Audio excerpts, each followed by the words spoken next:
one, he's going to bring his solved 3x3 up to the station here and find his name on one of the covers, right? Lucas K, and drop his solved cube in like that.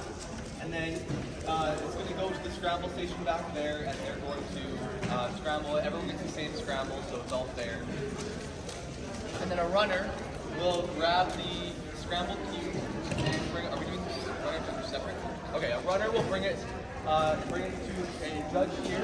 Actually, no, sorry, the runner will grab it and come to the waiting area where Lucas will be waiting. Lucas Ujai, and then bring it to an empty station and give it to a judge.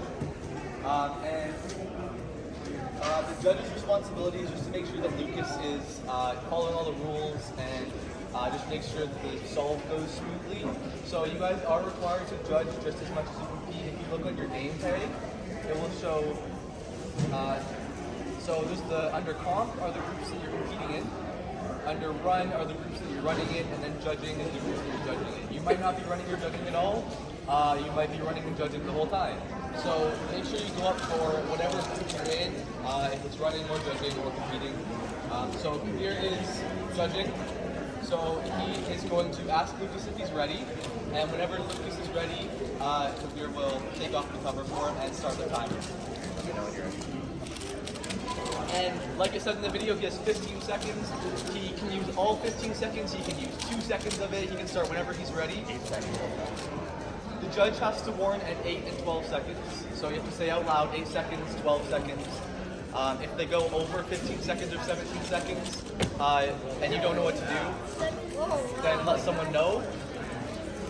The most important thing here is that you write down the time exactly as it appears in the timer. So 7.91, right? You want to make sure you're writing neat.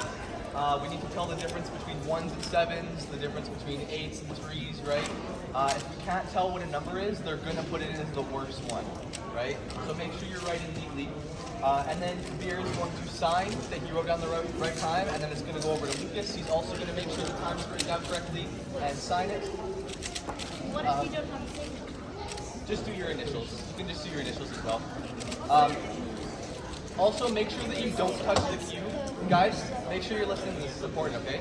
Make sure you're not touching the cube until both people have signed for it, okay? Let's say, you guys know about penalties, right? +2s, DNFs. If it's like this, and you can't tell if it's a +2, you don't want to interfere with it, right? So once the timer stops, don't touch the cube, right? And then you can determine if it's a +2. If you can't tell if it's a +2, call a delegate over, and they will check for you. That goes for any other questions you have at any point too. If you don't know what you're doing, just ask a delegate. And it's pretty easy going if you are new, right? We'll work with you. Do you guys have anything that we can add to this? I forgot. Okay, sounds good. So once everything is signed for, right? So if it is a +2, or if there's a penalty, let's say it is like that, it's +2, then the time would be 7.91, and then you have to write +2 equals 9.91. So you have to write the whole equation. So make sure you write small if there's a penalty. If it's a DNF, like this, you just write DNF. That's all you need to write. And then, well, DNS is a little different. That's if the company decides they don't want to do the rest of their attempts, right? Which is, I doubt that will even happen. So don't worry about DNS. So once this is all signed for, Lucas can go back to the waiting area. Kabir will hold this up in the air, and the runner will come grab it and bring it back to the scramble station for it to be scrambled again, and someone else will use this spot. So just remember that in between all your attempts, you want to be in that waiting area. Like I said in the video, if you're out in the competitor area or the spectator area, you might not hear your name when we call you. So it's important that you have your ears open over here, so when we call your name, you can just go straight to your station. Anything else you need to add? All right, any questions? Yep. What is the worst time that they do for that? So I think, yeah, 3x3, the time limit is 10 minutes. So, and that's only because the timer shuts off at 10 minutes. Do we have cutoffs for 3x3?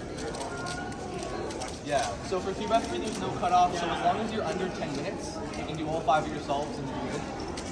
Are any of you guys in any other events, like 5, 6, or 7? Yeah, we have a few. Okay, so there are cutoffs for those events, so they're a little different.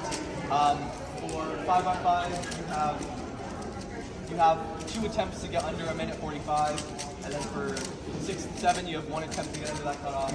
But we'll explain that to you more once we actually get to those events because it is confusing. So you can always ask your judge as well. Any other questions? Yeah. It sounds like all you guys have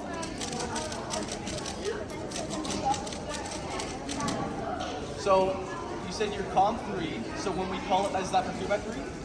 So when we call up 3x3 group 3, you're going to go up for competitor, right? You're going to compete, bring your cube up. And then what were your other ones? 4 and 5 for judging? So when we call group 4 and 5 for 3x3, you're going to come up and judge. So you're going to do what Kabir is doing. How do you know where to? If you don't have to judge only when this tells you to as well. You can judge at any point in the day. If there's a free judge spot, you can just go ahead and take it. You don't need to ask. You can just grab an empty spot. We're going to need help all throughout the day. So any help like that, sorry, is appreciated. Any other questions? Yeah.